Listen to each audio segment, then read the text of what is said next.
Okay. I didn't know it was gonna record. It It denied me the last time. That's why. So I thought it was gonna say like, "Oh, you're good now." Oh well, we're good now. All right, we're good now because we're recording, man. Late. What? Oh, you got a cup now? What you got in front of you? Some lemon water. Oh, my lemon water. Fancy. Ugh. Did you cut the wedge and then put it in there? I squeezed it in. Oh my god. I don't like the squeezing it in. I don't like the wedges in the water. Nah, because you don't know where that lemon has been at. Like the lemon could have been on the bottom of a truck.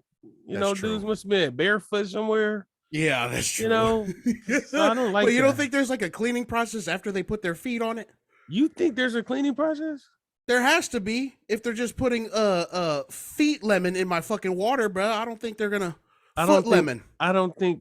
No, you peel the potatoes, you peel the carrots, you peel all of those things because you don't know what's going on.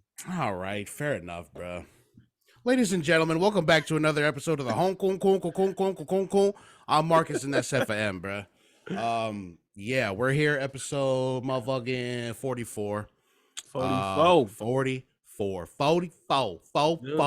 6 more till 50, like that fucking matters. What did you do on your 44th birthday?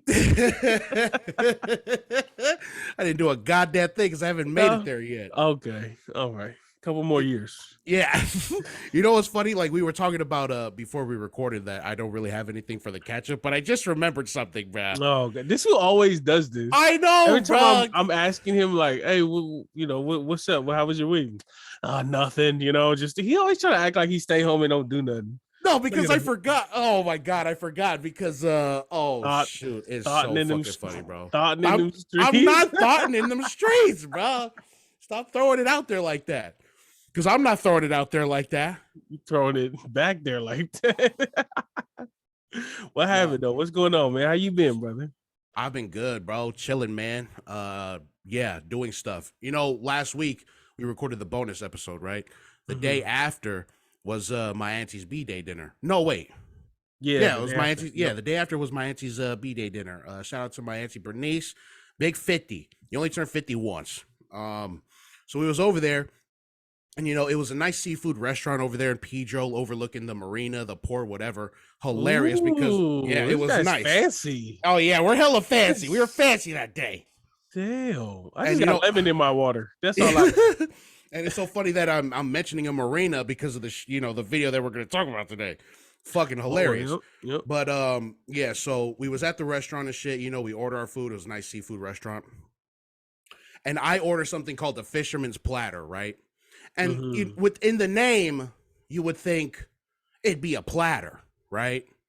But I get my stuff, and it's super small compared to everyone's goddamn plate. And it made me think of what you was telling me when you were like, have you ever ordered something that, you order outside of your comfort zone and you finally get it and you regret your order?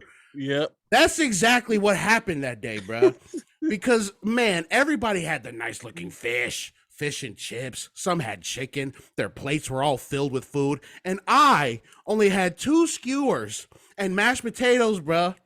And the skewers just had random fish and shrimp on there that I didn't know what the fuck were they. It wasn't a platter, all right? It was a fucking liar, bro. That shit is a liar. And I know they have the descriptions in the menu too where it says skewers, but I expected, they have the skewers, but then other samples and stuff. That's did you not read it? My comprehension skills they're terrible, bro. This show has shown that, bro. They have been really bad as of late. You know what I'm saying? They've been really bad. So I just assumed just off the strength of the name Fisherman's Platter, it was going to be a platter. I didn't just expect 2 skewers and mashed potatoes, bro, and vegetables, man. I'm not gonna lie. There'll be times where I have brain fog. You know what I'm saying? Like, I'll read something and it'll take me some time to understand what I just read. I've been there before. Right. I've never been there before with food though. Like I have very particular reading. I'm looking at everything. I'm looking at the fine line, the fine prints. Yeah, it's very sharp. Yeah, it's very sharp when it comes to that. Yeah, I don't know how you fudge that up, bro. I don't know, man. It sounded good from what I was reading and stuff, and I honestly, I don't know. I think, you know what? I think that's what you get. Why? Because you was trying to get greedy. You wanted a little bit of everything. Because usually when they do the platters or they do the sample, whatever, it's like you don't know what you want, so you get a little bit of everything. Okay. And I feel like if you would have committed, if you would have said, I want fish, I want shrimp, I want the halibut.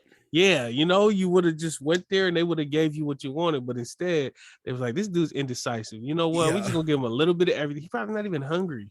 Man, he probably thought, did you gauge it by? So this is the way I do it. So I gauge it by the description, of course, but then I also go with the price point. Right. If the price point, like if everything is 18, 19 bucks and then the platter is 16, 15 bucks, right, I already know, like, nah. Okay. Nah. Was your price? Price different?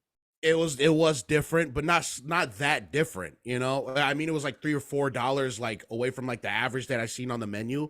But I mean, like, I guess less? That made a huge difference. Yeah, $3 or $4 less. Oh no. And what kind of fat person are you, bro? You're not really fat, bro. Let me tell you, man. Let me tell you the prices of these dishes, bro. A lot of them were sitting at 35 to 38. Yep. And mine was sitting at about 33, 34. No, I was like, you know what? Nope. Yeah. Well, at the time, I was like, oh, you know what? Hey. Hey, I thought I was cutting like a good deal or something. Nah. Like, oh, they about to get me with a lot for this price. You know what I'm saying? No way. Never. Yeah. See, look, so the first thing is I would never be at a restaurant that starts at $38. Hey, it was for my Auntie B, man. All right. Okay. I get it.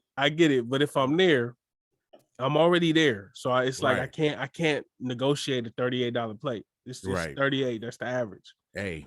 If that's the average and you go below average, you gotta understand what you about to get is about to be below average, bro. Look, man, I gotta start thinking of my food choices in terms of money now.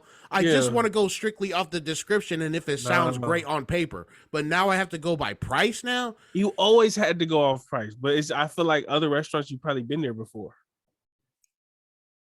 Like other restaurants, you don't really need to look at the price because I've been to Black Bear Diner, I've been to IHOP or whatever. I know what to expect. Yeah, exactly. So it was the fear of the unknown too. You know what I'm saying? It's kind of the fear of the unknown. So I'm, whatever. So I got a whole bunch of food envy, bro. I was just looking at everybody's plates. I was just like, hey, did you finish your food first? Hell yeah, I finished my food first. Never do that, bro. Never. You can, bro. I'm telling you right now, they will judge you if you are the first one done. You know what I like to do? I like to, while I'm eating, even though I know I'm eating faster than everyone, I'll start, like, I'll portion off a piece of the rice and portion off some of the chicken and portion off a little bit of the vegetables. Like, I won't scoot it away, but in my mind, I'll be like, okay, I'm not finna touch this side of the rice. I'm not finna touch these pieces of chicken. Yeah. I'm finna leave a broccoli and 2 cauliflower just on the corner,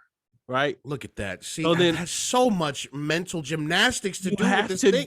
Bro, I'm not there to do gymnastics. I'm there to eat. I'm telling you, bro. You do that, they look at you. They don't judge you. They don't look at you and be like, "Damn, I bet you he wish he had this plate." Oh no! They were judging. Because if you would have left some on the skewer, if you would have left some rice on the plate and some whatever else you had, and you was just after you done eating and you had that on your plate, you start drinking and talking to people. They gonna look at you like, oh, he's hella full. He can't even finish his food.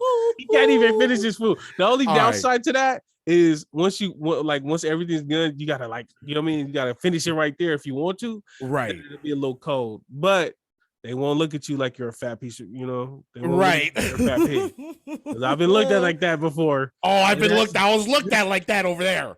But also, like, with the saving grace too, like, I'll just throw this out there, the saving grace too, and I'm sure I know by the Usos didn't believe me, but I was still kind of full from the plate because I was drinking. I was drinking beers, bro. I was drinking. So I was like, all right, cool, whatever. I still felt a little full. But here's what he was drinking the pain away. But you know where else I fucked up besides all of that, where else I fucked up was asking for my sister's vegetables on her plate. Wait, what?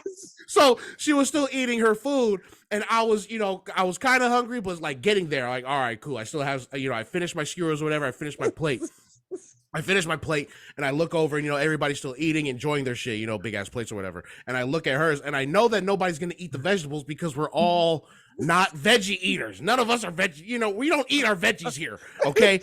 So I was just like, man, can I get your veggies? No, so I get you that. That's where I fucked up too, because I really wanted the veggies. I wanted to eat them, bro. I've been on a veggie way for real. Like, I really wanted to eat it, but I for sure got looks from there like, so this nigga's still hungry. What a fucking prideful bastard. You gotta chill out, dog. I'm telling you. Where's your dinner table etiquette, bro? I guess I have none. I thought I was good, bro. You are definitely not good. You can't order right. You can't eat right. That's crazy. You didn't want no vegetables. You just wanted to go in. Oh my God, I did want the vegetables. I really did. I truly did. You sure you wasn't just anything? Fishing? Oh, like fishing? Like, oh yeah, can I get your veggies? And maybe a piece of your steak?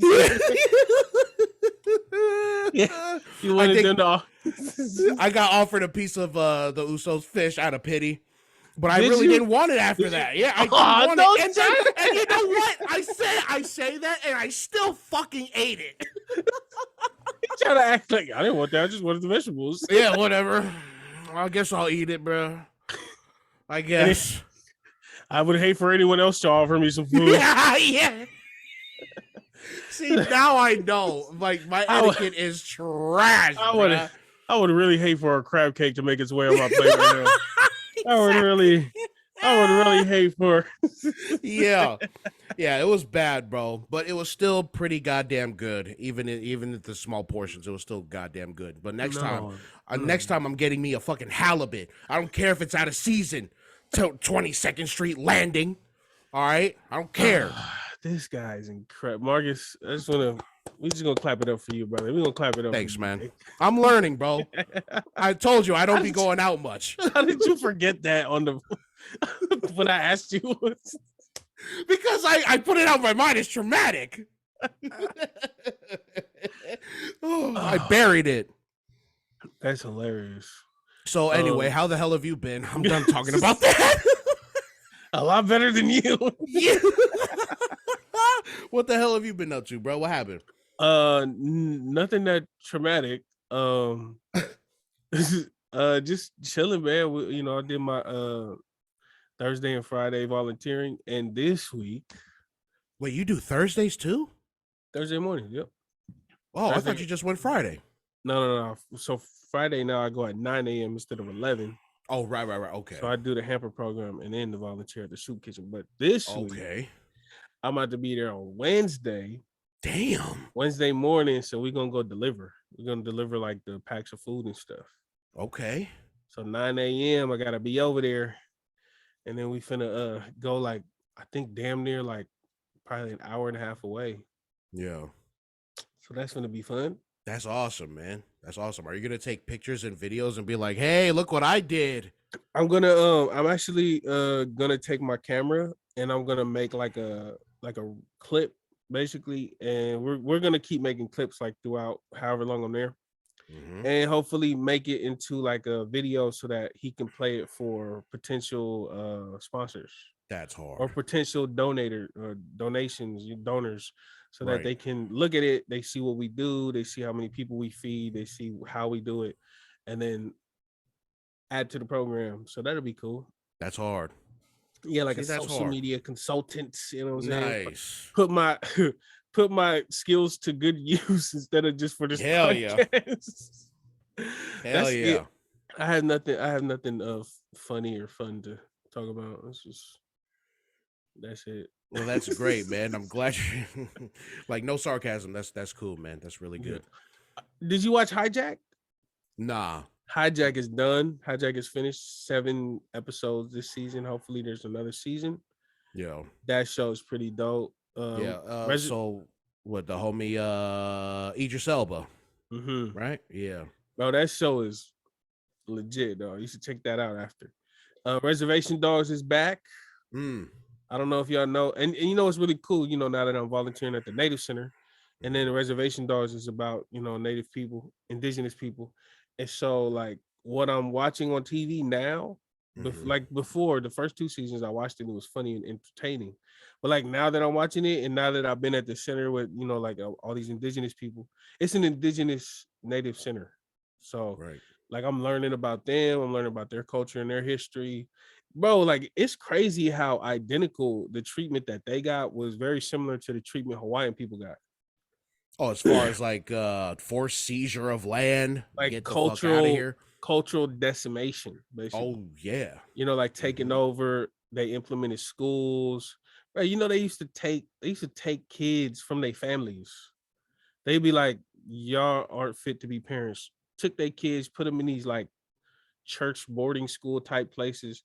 And then like recently, probably like last year, 2 years ago, they found like at these residential schools, there were hundreds of graves of Mm. kids that ended up dying from being abused there by the by the by Mm. the pastors and ministers and nuns that used to be the teachers. You know. So like I'm learning about that. I've never heard of this before.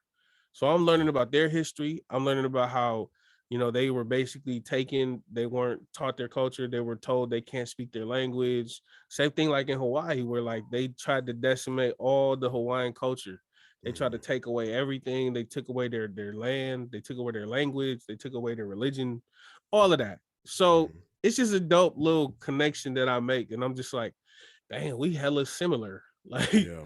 Like we got a lot in common. So That's awesome. yeah, man, Well, shout I out mean, to all learn. that bad shit is not awesome, but yeah, Yeah, it's awesome to learn. And to so, learn. it's dope to be exposed to this type of stuff because I'm just like, whoa, we got a lot of recovering to do. We got a lot of healing to do. Mm-hmm. So shout out to them. Other than that, real quick, shout out to Nani, Champagne Nani. Mm. She's been on Twitter and Instagram and everything. She's real cool. I met her at probably one of my shows in the Bay, I think. She also did a song with Etu Season, my homie Eddie Dino. She's pretty prominent figure in our community, especially in the Bay Area. She had a birthday party, and leading up to her birthday, she was trying to orchestrate a private showing of Red, White, and Brass, Nice. a movie about a Tongan marching band Mm-hmm. out of New Zealand. It's still in theaters out there, so it's not out online or anything. But I remember when she was talking about it, she was like, damn, like she was tweeting about it. She was like, damn, this is hella expensive. Damn, there's hella things I gotta go through. But she figured it out. She had a birthday party, they had a private showing, everybody bought tickets, so they all covered the cost. Mm. And it looked dope, bro. It was just like, I think that's hella dope. I hope we do that more often Yeah. to have homegrown movies from New Zealand, like from our people, get Mm-hmm. shown in theaters in the States. Yeah. There's a movie that came out a couple years ago that was screening in Cerritos, I want to say. And it was a documentary about what goes on over there at Kananafo, about the Oh, for pastors real? and the lay pastors. Yeah, I forget what it's called. I know that my aunties went to go see it. I think it was in Cerritos that they went to go watch it. So yeah, sometimes like when a lot of those films that are created by our people, bro, they'll get screened out here. Yeah. But I always miss them. But when they do, it's awesome to hear about. And I think we could just watch it online now. But still, like when I heard that they went to go watch it, I was like, bro, that documentary is screened out here. Like it's always a trip Yeah. when I hear that shit. So yeah, that's awesome, bro.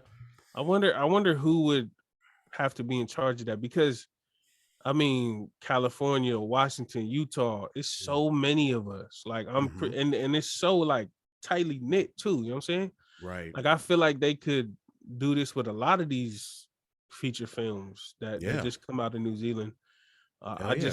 I just think people aren't as proactive as Nani was in terms of like figuring out how to do it, Mhm. figuring out what hoops you got to jump through to get it out here. So I just wanted to highlight that. I think that was really dope. Shout out to her. Happy belated birthday. And Mm. hopefully, hopefully people will see that and be like, what's the next Shiona's wedding or something comes out, and they'll be like, oh, we should get that out here. Right. I think that'd be crazy. Hell And yeah. it would help, the movie makers from out there, the Polynesian Pacific Islander movie makers, Make a splash out here. and like if you go into see Spider-Man and Spider-Man Sold Out, and then you just see like some random movie that you're just like, oh, I wonder what that's about, and you check it out, and all of a sudden now that person is like, I love this sense of humor. What else can I watch? And then now they're exposed to us too. I just think it's a win-win for everybody. Hell yeah. So yeah, shout out to her. Yeah, shout out to her, man. Let's just bring more movies out here, please. Yeah, I want to watch them in Cerritos. And Cerritos got the nice fucking theaters too. The lounging, reclining seats. Do you like those? I do, yeah. You like very those? Comfortable. But see, the thing is that no matter what seat I'm in, I'll fall asleep. That's so what those I'm are saying. those are hella comfortable, but to the point where I'm just gonna. Yeah, you know what I mean. I don't know if I like them all the way. Nah. Well, okay. Because it feels great for the first 30 minutes. Oh yeah. And after 30 minutes, I'm fighting to stay up, bro. Oh yeah. I'm like this, bro. It feels like I'm in class again. That's how I used to feel in school. Mm-hmm. Like, especially on Fridays when you just know that you like an hour away from freedom. Mm-hmm. Bro, I be in the movie theaters, bro, like just the credits roll. What is it called? The feature, whatever, commercials. They'll go and I'm chilling. The trailers are playing. I'm chilling. Mm-hmm. The lights dim. I'm chilling. And like 30 minutes in, like usually movies will start off at a high point and there'll be like a car chase or something, and it'll be adrenaline packed. And then it lulls into the storyline, the plot, all of the dialogue start taking place. And when that comes, bro, I'm like, I start turning to my side. Yeah. As soon as I stop going like this and start turning to my side, bro, oh, it's a wrap, bro. Yeah, bro. I be feeling like that at work too, dog. Like I'll be standing there watching everybody gamble, and because I know, like, I'm so close to getting out, but also for some reason I'm just fucking tired as shit. I'm just standing there just watching everybody gamble, and it's the same thing with the movies because the lights are too goddamn bright. And the chairs are hella comfortable. So I'm just like, oh, dog, it's over, bro. It's over. So yeah, I seen a clip of some dude walking through the casino, and he just was taking a dump and walking off. And somebody said, "Is this at Marcus's casino?" Yo, where was that at? I need to see that. You want to see that? No, I mean, who messaged you? Oh, let me see. Was that who messaged you that? I forgot. I know I heard it. I know I read it, but I forgot where. But that's hilarious. It probably was our casino. That's nasty. That's disgusting. Don't get excited over seeing a dude poop on I'm not trying to see the poop. I'm just trying to figure out where you saw the post. Okay. Anyways. Okay. So we did a bonus episode, like we said. Mm-hmm. We dropped it on Saturday. We ended up, that was pretty cool. I had to dip out because I didn't realize it was that late. Yeah. And I felt so bad, bro. We seen our neighbor, the one that lives in, like, her room is connected to our room, and I'm in the room right now. Mm-hmm. And we seen her at the store yesterday, and she was talking about how, because she's moving out. She's moving. So she's got an empty house, and they were sleeping that night. Right. And then she told us they had a stomach flu the whole week, and like she hadn't been sleeping well. And I'm over here at 10, 15. Yeah. I felt so bad. I was like, damn, my bad. Yeah, I'm sorry. No, but we did the bonus episode, and now I don't want to say thankfully, but we did happen to have the situation with Aaradnha come up very recently, and I was glad that we could speak on it sooner than having to wait till Monday. Mm-hmm. And there was a lot of responses. A whole bunch, yeah. A whole bunch. A lot on TikTok. People were arguing on my TikTok. Like I seen a little bit of that. Yeah. I was like, should I jump in or? No, you leave it be. Just watch from above, bro. I guess. So we had a lot of people talking about it on Instagram. A few people on Facebook, not really, but. So what did you see in the comments? What did you see in the responses to the situation afterwards and everything? Just a whole bunch of outpouring of love for Aaradnha. Saying that it was brave of her to talk about it, just reiterating everything we were saying. Yeah. I didn't see too much of the arguments on Instagram because that's where I mainly saw everybody talking about it. I Mhm. don't really go on TikTok because I know that's where the savs are. The savs are over in TikTok now. It's So crazy. yeah, I'm not that surprised, man. It's a brand new, well, not brand new, but it's the newest thing. All the people are on there with their unfiltered opinions or whatever. People are talking shit. But what I see on Instagram has just been everything that we were saying about it already, Mhm. Brave of her to step up and talk about it. I seen people talk about how it would enhance her music. It was talking about Yeah. like, it'll make her music better. And at first I was like, bro, I mean, that's cool. Who Yeah. cares? We're not talking about the Yeah. music, bro. Like, Mhm. that's exactly what we was talking about. Like, bro, that Like leave the that's a music out of this. yeah. She just went through something traumatic. Shut up, okay? Mhm. But I get it. Good intentions. You know what I'm saying? Yeah. I don't think anyone is They didn't they mean don't bad. yeah, They don't they, mean they bad by don't saying they that. don't And it mean to was overlook the real life exactly, stuff. exactly. And But that just goes to show how wired we are to look at an artist as an artist before we look at an artist as a person. And right. I don't think I don't think you can fault anybody because that's how it's been, even with Yeah. entertainers, Yeah. with football players and athletes. We're taught, we're conditioned, we're wired to look at them as artist first, athlete Yeah. first, entertainer first, person second. Exactly, because So we have that idea that like we can't, like there's no way of being close to them or being cool with them. Like they'll yeah, never know who we are. You know what I'm saying? So yeah, especially with like Instagram and stuff, we feel closer than ever to the people that we love. So I get it, bro. I get it. And yeah. everybody wants to engage. Everybody wants to interact. So that's fine. I'm just talking shit. That's great. Everybody, like I said, was just showing an outpouring of love for her, agreeing with everything that we were saying, Mhm. and you know yeah, that's it. Good on her, bro. Yeah, I did. And good I on love. everybody talking about it like that too. And Yeah, leaving all the sav shit over in TikTok because god damn, y'all got some opinions on there, bro. one of the things that I read from a lot of platforms or a lot of people, some of them were platforms, but most were just regular people. I know I read one. She was a lady who was a teacher, I guess, in New Zealand, I think. And she said, after this came out, one of my students came up and told me about how she used to get beat. Mm, And a lot of these other platforms are like, girls are slowly but surely coming out saying, I've been through that as well. mm, I felt what she felt as well. And I think that's probably the best thing you could pull away from this. right. It's unfortunate that it happened, but we've seen in the last couple of days or the last week maybe, Mm-hmm, we've seen stories of people coming out, people mm-hmm, who are also talking about their abuse, sharing it and saying, because nobody ever wants to be the first. right. It's really hard to be the first. Yeah. Like you have to have that in you to be like, I'm finna say something and I'm finna stand on it and I'm finna be alone for the first portion of it. And Mm-hmm, so I just thought that was really dope how that spawned all these other people who felt comfortable coming out. mm-hmm.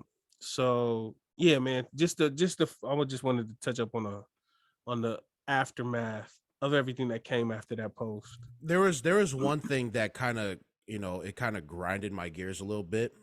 It's like, what do you say to the people who will sit there and say, "How come you guys talked about just Aaradnha? What about the millions of other women who've been abused like her? What makes her so special for y'all to talk about it?" I seen Somebody a said couple of that those. Yeah, on our yeah. post. Well, to me, Oh, like in yeah. life. Mm-hmm. In life. So uh and when I was told that, I was just like, bruh, do you want us to speak on every single woman who's been abused, bruh? yeah. Because we can sit there all day. We can sit there all day and talk about it, and it won't. I mean, I don't know. I guess it won't Hey, make that much of a difference. your people be challenging you. Oh, they stayed, yeah, bro. Hell yeah, they do, bro. And I I think like it, but I also fucking hate it. This show's gonna I, ruin my life, bro. I mean, what? So they basically said, why talk about it now? Mm-hmm. Um, I just think we're not a podcast that's covering the That. history of Mm-hmm. the world. Right. You know, we cover popular topics. We cover what's going on in the community. You know, it's a lot easier for other people to engage if they're seeing us talk about a similar thing. You know, I'm not going to watch ESPN for them to talk about what happened in 1984. Right. I want them to talk about what's up and current. I see LeBron James got an injury. I want to turn on ESPN and hear about the injury and hear about what's going on. I don't want to hear about in real life. I don't want to hear LeBron has an injury. Turn on ESPN and they're talking about the 96 Bulls or something. It's about My thing is like, well, it's about being what? No, it's just about being current. It's just about talking about what everybody's talking about. And then, you know, you go from there. We can't have a show about we can't have a show solely based on stuff that happened in the past. That would be a whole different type of show. That'll be a historic podcast, not a current event / cultural / pop culture podcast that we do. He just gave y'all the whole ethos of the entire operation. But also, like, those gripes go without saying, bruh. You know what I'm saying? Like, we already know and are well aware that there are millions of women going through this, bro. So to see someone of Aaradnha's, you know, stature talking about it, bro, it makes them feel and be seen and heard. And we already hear about it from, you know, the teacher who's having the students come up to her and talking about it. So it's working, you know? So that's all I wanted to bring up about that, because I got a little, I felt salty about that. You know, when I was told that, I was like, I didn't like that response at all. What did it say exactly? Like, how did they word it? Because it might have been just the way I said it, verbatim. Yeah. Say it again. Yeah. Say it again. Why did you guys talk about Aaradnha when there's millions of other women who are abused just like her? Like, what makes her so special?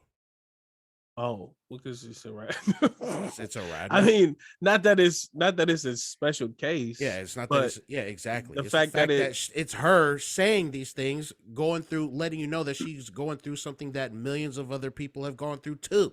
No, yeah, and the fact that it's her, it's everywhere. You know, all of the platforms are talking about it. All her, even if it wasn't the platforms covering it. All of the fans are talking about it. You got people tweeting about wanting to fight the dude. Like it's we all know her. Like, we all don't know the random person that's, you know, in California. Right. The random one. Not to say that it don't matter less, but that's we what just don't know about it. Exactly. You know? Exactly. And I think that's what people like want to cling to. It's like, well, I mean, why don't you know them? Or, you know what I'm saying? Like, why don't you talk about them? But it's like, we're doing them a disservice because we don't know them. Yeah. So we can't talk about that. I think what it is a lot of people don't know Aaradnha either. No, we do. Okay. I think it's just a like a natural instinct for people to question integrity. Because they're just like, oh, you only care about it because it happened to somebody that you're a fan of. The fact of the matter is, I feel like we'd always care, you know, if we heard about it. You know, if it's not like, you know, you tell us a story about, oh yeah, this girl got beat up, blah blah blah, and we finna be like, hell yeah. It's not like that's not finna ever happen. But for us to come on a podcast where we are catering to an audience, a podcast where we have a certain demographic of people, and we talk about some random person that we met down the street, like, it wouldn't hold the same amount of weight. You know, we're not on the same page when it comes to that. So it'll definitely be something that people will be sympathetic about. People will hear it and they'll feel bad for it and they'll relate to it. But it's not on everybody's mind at the same time, the way that it is when somebody like Aaradnha speaks out. So I get it. You don't want people to just be fake and just be like, oh no, and this and that, when they don't actually care about it. But I think this is a little different of a situation. But yeah, keep sending your gripes to Marcus. I love it. Yeah, this is some bullshit. Why don't you send some gripes to him? What the hell? My people that listen to it, they love it. They be cool with everything I say. I know. What the hell? Why don't y'all have something to, you know what I'm saying? Why don't you challenge this guy? Because they know. They know I'll be on my game. I'll be on point. No, you just be talking shit. Shut up. Anytime anybody has a question for me, I'll be ready to answer. Yeah, because he's full of shit. He's pulling it out of his butt. No, he's pulling it out of his butt. Why do you like to say that phrase, bro? I'm pulling it out of my hats. All right, that's what I'm doing. You gotta stop, bro. You and your little. Why? That's just a lot, bro. Why you gotta make it weird? You made it weird. You said Ayo first. Ayo, I didn't even say Ayo. What are you talking? You just said Ayo. I'm talking about the last podcast. Hey, whatever. You're gaslighting me. I'm gaslighting him. Okay. You're triggering me right now. You're triggering me, dude. Real quick before we get into some real sports. Not that rugby's not a real sport, but it's not real. Oh yeah, see? Yeah, get him, rugby fans, get him. Samoa beat Tonga in rugby. That's What's up? Yeah, I seen hella people talking about, oh yeah, like before the match. Oh yeah, finna watch Tonga go up, tease out, tease out, freeze up. You know what I'm saying? Yeah. And then I seen the aftermath, and all of a sudden everybody just, oh man, can't wait for football to start. Yeah. Well, that was quick. Hey, weren't you a rugby fan like 2 hours ago? Oh man, can't wait for football to start, man. Let's get it. Like, oh my goodness, bro. Yeah. Shout out to the rugby teams. Yep. Are you Manu? Is Manu? Yeah. Mm-hmm. Are you a rugby fan? No, not really. I don't really watch it like that. Did you watch it in Samoa? A little bit. I've seen when I used to come to Carson to like visit my family and shit before I like stayed out here, whatever. My cousins used to play rugby, so I'd watch a couple rugby matches when they would play in like the youth leagues and stuff. And yeah, it's fun to watch, bro. I just don't know what's going on. I'm just like, oh, it's soccer, football combined with no with no gear. Oh, it's over. People are cracking the shit out of each other over here on the field, bro. No pads, and it's awesome to watch. They used to call offsides, and I'd be like, what are you talking about? Where are the sides at? Like, right? I thought the entire field was fair game. Yeah, I didn't understand anything, bro. Yeah, they be doing the good old scrum, trying to get the ball out, and then they be fucking lifting each other up on their shoulders, trying to do, I don't know what the hell they're doing, but I'm just like, God damn, this takes a lot of athleticism, bro. I have none of this. This is crazy. Bruh, yeah. So when I was in Samoa, like I started paying attention to rugby because everybody else was watching rugby. Yeah. So I would like, especially when they would have the tournaments going on TV, I would go to my cousin's house trying to chill, and they'd all be watching the rugby game. I'm like, all right, I guess we watching rugby today, and watching it, bro. It looks crazy. Like they'll be running and they'll kick the ball ahead of them, and then they'll go and chase after it, and they kicking a field goal from the way left side of the field, and I'm just like, man, this looks like chaos, bro. Yeah, bro. Like it's like there's no rules to this shit. It's like a what's that game? Telephone. Telephone, where like it's like somebody started a game of telephone, and they were like, these are the rules to football, and then 100 people later it's like, okay, we got rugby, and it's just like kind of the same but not really the same. And I don't really get it, but it's fun to watch, especially when they start trucking people. I love to watch that. God damn, yeah, they be trucking. Yeah, bro, what? Like how? Like I don't really hear about major injuries in rugby either. Now that I think about it, but I'm sure there are. Man, they're beating the shit out of each other with no pads. But like, I don't really hear about a lot of like concussion protocols type shit like I see in the NFL. But maybe because we don't watch a lot of rugby out here. There's not a lot of rugby being shown out here. But I mean, I don't know. It seems I don't know why it looks relatively safe compared to football. When football is fully padded. You know what I'm saying? I don't know. It actually is safe. Yeah. Oh, see. Because they don't outright tackle with the head. Like, they'll grab your legs, lift your shit up, you know what I'm saying, and fuck you up. You remember that? It was like a sports science show. I forgot what it was called. But it was like way back in the day, and they would use like science to break down sports. I remember, yeah. I think it was on like it was like the same History Channel or something. Something like that. I think it was the same network that Junior Seau show was on. I want to say maybe Versus. I want to say. Nah, this was a long time ago. Yeah, Versus was out a long time ago too. Oh, I used to watch it in like high school, like 15 years ago. Yeah, that was just around when Versus was around. Junior Seau had a show, like, and that's anyway. It doesn't matter. So yeah, sports science, go. They actually did a breakdown of they took a rugby player, and I think they said the hardest hitting tackle for a rugby player was when the dude was coming up trying to catch a high ball, and then another guy would come and tackle him right in the ribs. Oh yeah. So they said that was like the most impactful hit from rugby, a legal hit at least. Right. And so they did that hit, but they had them wired up head to toe and like sensors to figure out how hard they were getting hit and all of that. So they did that a couple times. And then for the football players, they had it to where I think it was like a catching the ball and then getting hit in the air. Okay. And so basically what they determined was football, you have padding for protection, right? Right. But you also, the padding works as protection, but it also works as a weapon. Like you got a helmet coming at another person. That helmet is stronger than the head. So it's finna hit you, and the hit is finna be more devastating. Like, of course, the padding helps cushion it, but the padding on the other end helps aid the impact. And then also they notice when you're fully padded, people are, or they feel more invincible. So they're not slowing down.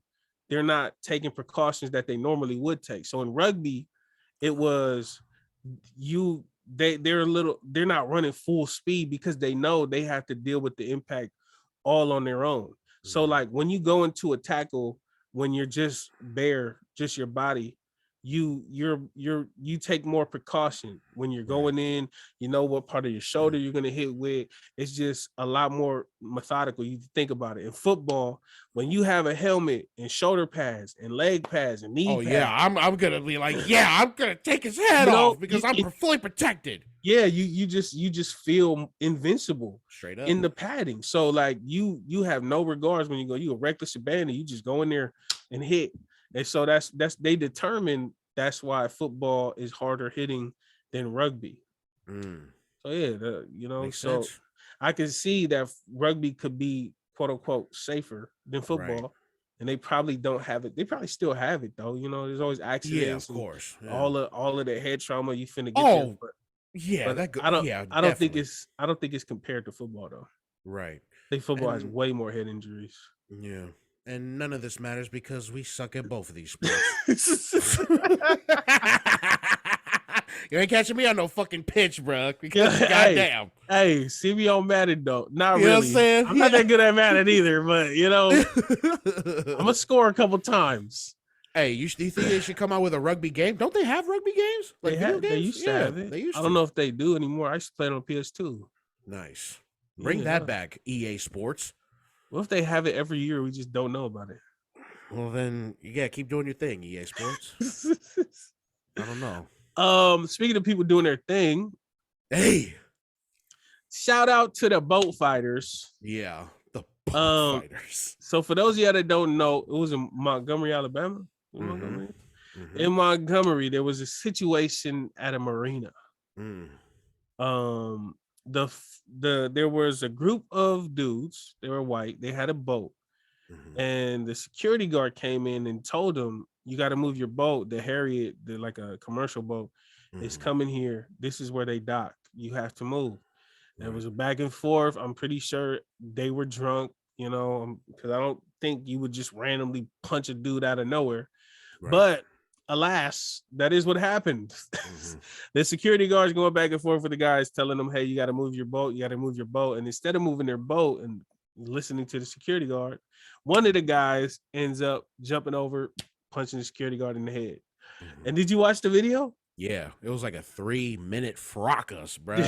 I saw the whole thing. Yeah. After the security guard got punched, that fool took his hat off and went and threw his hat in the air. Yeah, he threw it up hella funny too. Like, he was just like, all right. I've been waiting for this. I've been waiting for this. You know what I'm saying? It's fucking time. Finally. So he was holding his own. Yeah, while him and the security guard were fighting, it was kind of even. They weren't really hitting each other too much. But then you see another guy come down the rails and he just blasts him from the side. Blasts him from the side, and he gets on top, and then some more people come in and they start kind of stomping him out. I don't think he got beat up that bad though, but they was doing their thing against him. And it was like doing their thing. Doing their thing. Fuck that. Hey, you know what? I'm not mad at that, bro. I'm not mad at it, bro. Wait, do your stuff. You talking about the group that came and beat the security guard up? I'm not mad at it, bro. Do your stuff. That's okay. But when they do their stuff back, you can't be crying about it. Hey, and they were cowering. They were cowering back at that boat. Yeah, keep going, bro. So the other guys came in and they start jumping the dude, the security guard, and the people on the boat. So we're watching it from the boat's perspective. Mm-hmm. And the people on the boat, there's like, a considerable amount of water before they get to the dock. Mm-hmm. And they were waiting for the boat to dock. Everybody was waiting for the boat to dock. One guy, they're calling him Black Man. Black Man. Yeah, one guy, he jumps in the water and he swims over to help the dude. Yep. By the time he gets to the port, though, the dock, the guys already did their stuff to the security guard and they took off. Mm-hmm. Security guard's trying to, he's trying to gather himself, whatever.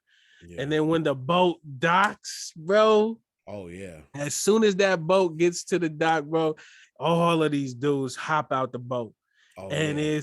It's incredible. They start forming like Voltron, bro. Mm-hmm. Everybody jumps out the boat. Everybody take their shirts off. Everybody's coming down the way. They making their way to the boat. There's like what, five white dudes on the boat? Mm-hmm. Maybe 5, maybe just 6, about something like that.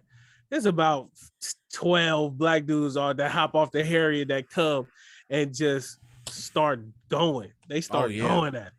And they jump, they beat them up. The girls just hopping in, beating up the girls. Mm-hmm. And they did their stuff. You can't be mad at it. Do your stuff, right, exactly. So yeah, it was incredible. They had another clip like after that happened, like towards the Harriet. There was the guy that actually was like one of the ones that started. It was this short white dude. Mm-hmm. He was arguing with somebody, and then another guy comes in out of nowhere and like sideblinds another older black man over there. And so they get into it, and then this one dude with a chair just starts bopping. I seen that one. Yeah, bopping it, and then there's like a lady on the floor. I will say this. I felt bad for the ladies. Yeah. I feel bad because that none of the ladies threw any punches, I don't think. No. Not from what I watched. The security guard that got jumped, like in the beginning, like he was going ham on one of the ladies too, bro. Yeah, he was going ham on her. So. I felt bad for the ladies because you know how the girls do. Stop, get away, stop, leave it alone. So they was doing that, but hey, do your stuff. Do your stuff. Hey, that's what I'm saying. What did you think when you watched it, bro? I thought this is fucking glorious, bro. Because I seen that the security guard by himself taking on these drunk ass white dudes who come in and jump in. I'm like, oh, bro, what the fuck? And then when I seen that dude swimming over there, like, oh yeah. Yeah, it's over. Like I loved all of it, bro. Just the fact that they came together to, defend this dude. They didn't know the guy. But I was just mad. Like, I think they might have. Oh, they might have? Oh, maybe. I mean, maybe. Either way. Yeah, because they were staff of the Harriet. So that Harriet boat, it looks like that boat is always there. And so that dude is a security guard. I would assume they kind of knew him, but maybe they did it. Maybe I thought they were like tourists or something, or just people on vacation and shit, and they seen that happening, and they're like, "Oh, we're gonna dock this motherfucker." Maybe some of them were. Help. Maybe some of them were. I don't know. I just remember watching it last night, like, oh, bruh, thank God that this shit, that they came to his rescue. I thought I was about to just watch a video of this dude getting jumped by these drunk idiots. You know what I'm saying? So I'm glad, they came together and made it an even fight. You know what I'm saying? Yeah. I will say this. When they was jumping the security guard, they jumped him, but they didn't stomp. They didn't do him dirty. And my thing was, I was like, maybe they didn't want to. But then when I seen another view of the clip, like they took off because they seen the boat that was docking. Yeah, scary. They seen the boat was docking. I think that's why they took off. They didn't take off because they didn't want to beat them bad. Yeah, because they was jumping them. But they had cruel intentions with that dude until they seen, you know what I'm saying? I think they knew the boat about to dock. I think because the boat, like everybody was hanging off the side of the boat and they was yelling and going back and forth, and the boat was getting closer and closer to the dock, and you just see the white dudes try to hop in a boat and try to take off. Yeah, they couldn't do it. Do it. Oh man, they said it was like reminiscent of Endgame. Oh, nice. Yeah. I seen someone made on your left. I seen someone make it in black and white, and it said the real Boston Tea Party. Dog. Yeah, that shit was hilarious. So man, everybody's chiming in. I heard they have a GoFundMe, or not really a GoFundMe, but they're directing everyone to donate money to the bail fund to bail everybody out of jail. Mm-hmm. That is, I love it, bro. Especially like in Alabama, like there's a lot of historical tension out there. Oh yeah. So very appropriate to happen there, man. Hell yeah. Shout out to them, bro. Yeah, shout out to them. Keep doing your stuff. Do your stuff. And do your stuff. That part, bro, like I seen everybody saying, oh, how did it? Bro, I'm not opposed to that. Not opposed to what? Like the security guard getting jumped and people jumping in? You gotta do your stuff, bro. Like if you see your homies fighting, then just go in. You know what I mean? Right. I'm not. I was always told there ain't no gold medals in the street. You don't win but nothing by fighting fair. You don't win nothing by that. I will say this though, different places there are different rules. In Hawaii, they for real be one-on-one, bro. Yeah, they will ice you. Yeah, they will ISO you out for sure. They will ISO you. Hawaii do not play that jumping stuff, bro. When you jump out there, then you looked at like a rat. Like no good out there. Yeah. But I feel like that old like up and up, they call it up and up. That's a whole different, in Hawaii that's different. All of them is UFC fighters, bro. Oh yeah, like, I see them throwing leg kicks in there in a street fight. Like, bro, I was on a bus. I remember I was like by university or something. I forgot university play. I don't know, somewhere like near Kalihi, and I seen kids fighting near a bus stop that we was at, or by the light that we was stopped at. And I was just seeing them, they was like sizing each other up or whatever, and I just seen one kick the other dude right in the face. And like when I tell you, it was like the UFC, because like when somebody's kicking, you can see them turn their whole. Bro, this fool didn't flinch at all. He just was he was like this, and then his leg just in the air, like just. Like, bro. I said, what the hell is this? Oh, no telegraphing his shot at. I said, no way, bro.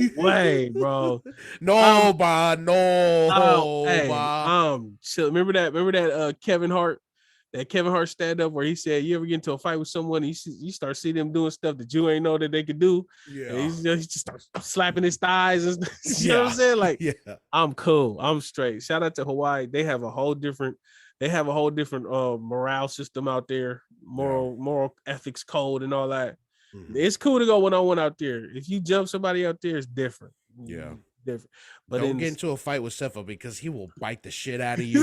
he will elbow you in the nuts. Like, this guy, I swear to God, I watched a lot of Ric Flair. I'm going, bro, right in between the legs, bro. Yeah, bro. I'm gonna be on the ground, be like, man, I'm sorry. Yeah, get the hell up out of here. Yeah, look at that. Low blow central, man. You know what I'm saying? Sefa biting everybody. Bruh. Holy shit, dog. There was a dude, I remember I seen a fight, and the dude grabbed the other dude's, you know what? He's grabbing my dick. He's grabbing my I was like, yo, hey, do your stuff. Yo, do your stuff. Or there's another clip I just seen a couple days ago where they were jumping some dude, and the guy behind him pulls his pants down and starts punching him in the butt. Like he was punching his ass, bro. All right, what are you watching? I swear to God, bro. What is going on out here? What is going on? Marcus's search bar must be wild, bro. Big time wild. Yeah, I don't know, man. Poking butt during fights. It wasn't poking him. Yeah, people, I don't know, man. Nah. Just, do your stuff. Do your stuff. Do your stuff, bro. Do your stuff, bro. Do your stuff. Do it. Because if they could do it, they would do it too. Yeah. So you do it first. You gotta get them while they get got before you get got. Woo! God God bless it, bro. Hey, speaking of fights, Mm-hmm. did you watch the Jake Paul and the Nate Diaz fight? Nah, it happened when? Saturday? Saturday. Yeah. Saturday? Nah, I was working, bro. I wasn't really interested in it. I'm not Oh, really interested in these, like, oh, yeah. okay. I'm different. I'm different. Yeah. What you be doing there? You just be listening to abstract music and Yeah. And yeah. watching people punch each other in the butts. But just these gimmicky fights. I don't know. I don't have no interest in. But then I have no interest in like watching championship fights. I don't know. You don't want to watch anything. Yeah, I just don't want to watch anything. I just want to play Cyberpunk. Yeah, I didn't really care for it. I don't know. I'm just glad that Nate Diaz got the payday that he deserves. That's you know what I'm saying? Nate got the bag, and I feel like that's really all he cared about. Yeah, of course. Yeah. So Jake Paul, he was whooping on him, but Nate is not a boxer though. Yeah. He's like a jiu-jitsu guy. So I didn't really expect him to go in. Like, I feel like if Jake Paul beat Anderson Silva, he could probably beat a lot of the UFC, like the older UFC fighters, because Silva got the best hands to me out of all of them. So, but Silva's old, Yeah. I think Diaz is pretty old too. He's pushing 40. I think Silva's older than that. Yeah, way older. But even then, like Silva, he's always been a puncher. Like he's a fighter. Nate Diaz is more grappling. He's more, he's a little more well-rounded. But when he stands up, bro. I see, man. Yeah. He'll throw like 20 punches a second, bro. Yeah. Like he'll just keep going. His thing is like he has incredible cardio, so he'll outlast. Like the later round, because so the fight was supposed to be 8 rounds. And they ended up, Nate Diaz said he wanted 10.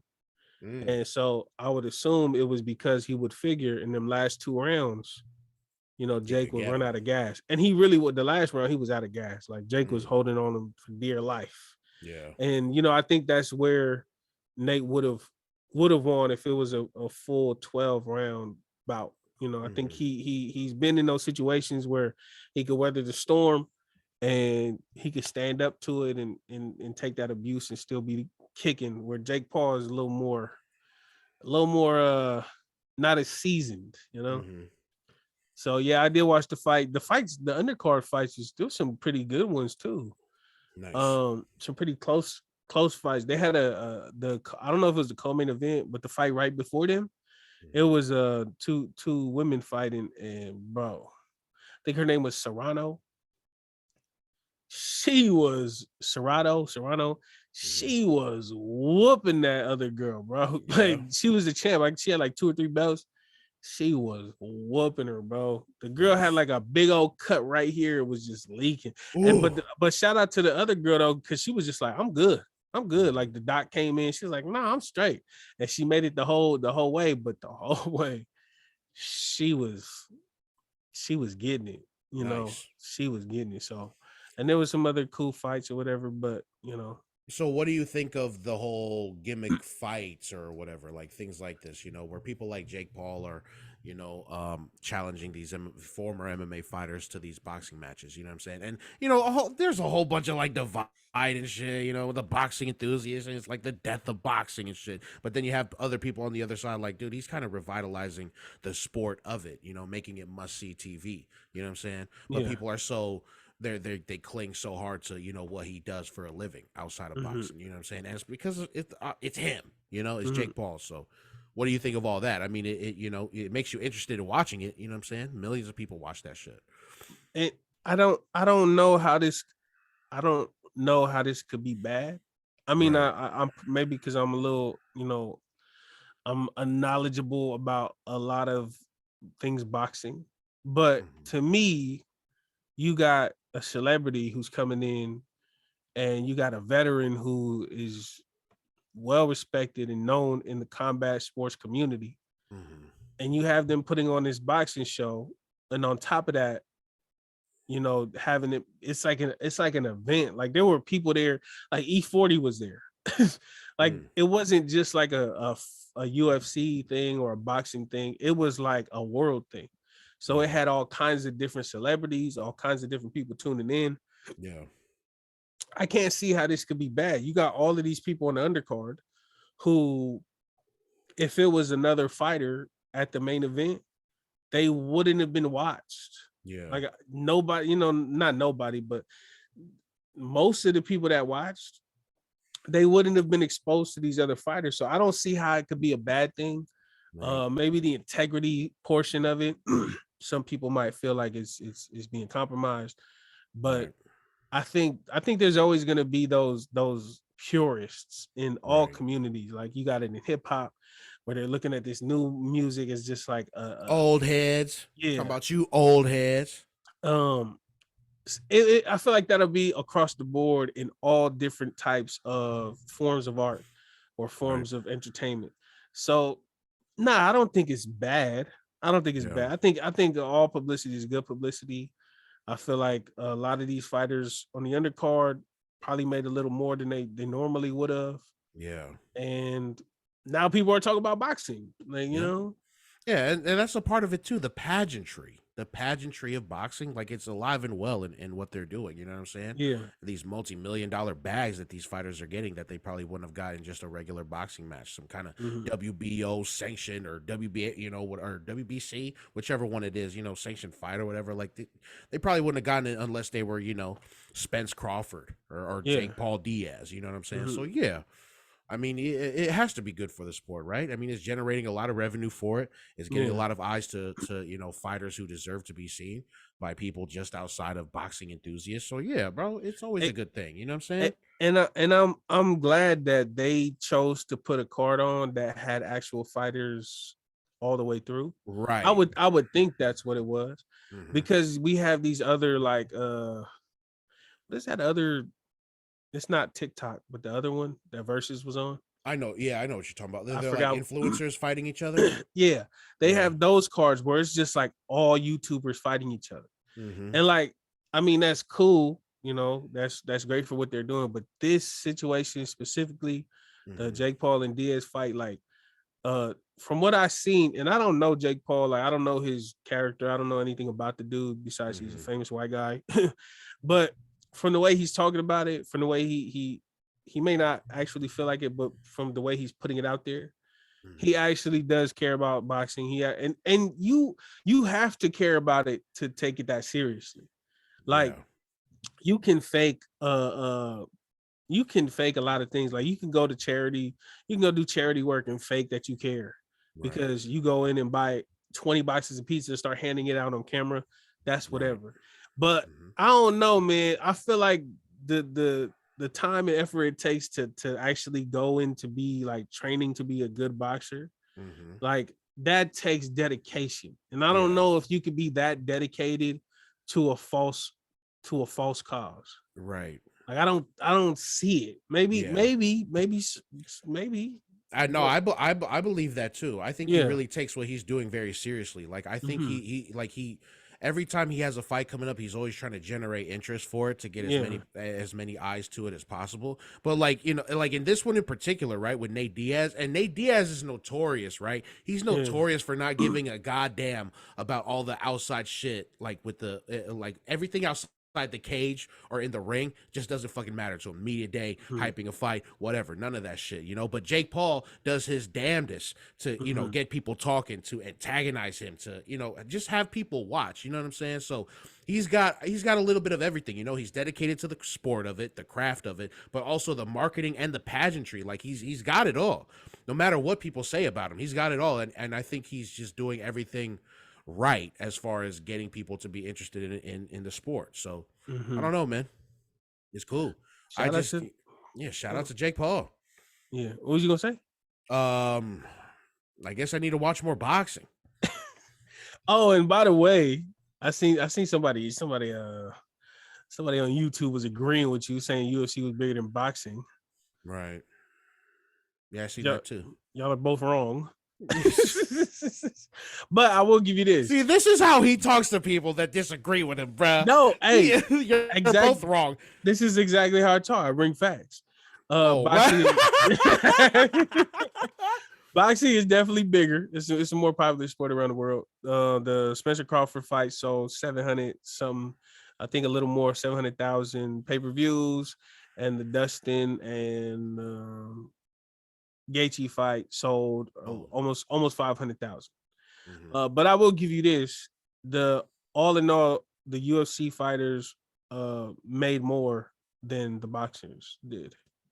Like the undercard, or yeah, just all everyone, all the way through, all the way through, all the way through, except for Crawford and right, Spence. right. So Gaethje and Dustin Poirier, they both walked away with $1 million. $1 million each. Or no, I think Dustin got a 1.1. I think Gaethje got like 800, 700,000. And then everybody underneath, I think Alex Pereira and Jan, how you say his last name? Jan Blachowicz. I think they both walked away with like 400, 300,000. And then everyone under that 100K, 100K, 150K, 200K, whatever. The boxers, I mean, everybody that wasn't the main event, they took home, I think 80,000, 90,000, 100,000. You know, they wasn't really there. Right. But the main event, they both took home 20 million. So right. I mean, I guess the payout really matched like the viewership, right? As in the UFC card. So yeah, I mean, it works out. The math works out. Yeah, but I feel like UFC could pay a little more, but you know. Hey, Dana's a notorious gambler too. Yeah. Fucking idiot. Yeah. I just wanted to touch on that. Yeah. We got a few more topics, but we could say that for the Patreon. Oh, okay. I'm with it. Has it been an hour already? It's been close, something like it. Yeah. Hey, yeah, we just be talking, bro. Yeah, you know, shout out to us. Did you have anything you wanted to touch on before we go? Anything you wanted the people to know? Yeah. Patreon.com/the Polytickin Podcast, man. You already know what it is. You know we gotta plug that shit every time. $5 a month gets you the extra episodes.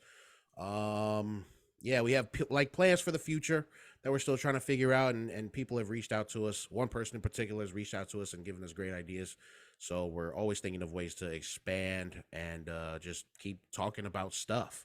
You know? We appreciate y'all for still tuning in every week and rocking with us, man. Yeah, please keep talking to us. Let us know what you want us to talk about. You know, let us know who was wrong. It's most likely going to be me, which is fine. That's cool. Tell me how wrong I am. You know, if you think I'm wrong, then tell me that. Yeah, then you're wrong because Sefa doesn't care. Nah, yeah, Instagram, Twitter, you know, wherever, find us, man. Sefa M. Oh, hello, Marcus. You know what it is, man. Episode motherfucking 44 of the weekly episode, bro. You got anything else for him? Nah, man, nothing at all. I think you covered all the bases. So yeah, man, shout out to y'all. Once again, if we gotta start posting on the story more, like what they want us to talk about, because I do have a whole thing of that too. So I gotta break that down with you after. But please, nah, that's it, man. Take us out, brother. Hey, this has been another episode of the Polytickin Podcast. You nerds, Marcus, Sefa, Kofasoy Fool. We out. All right, we're hungry. I'm hungry. Yeah, fa. Kofasoy Fool.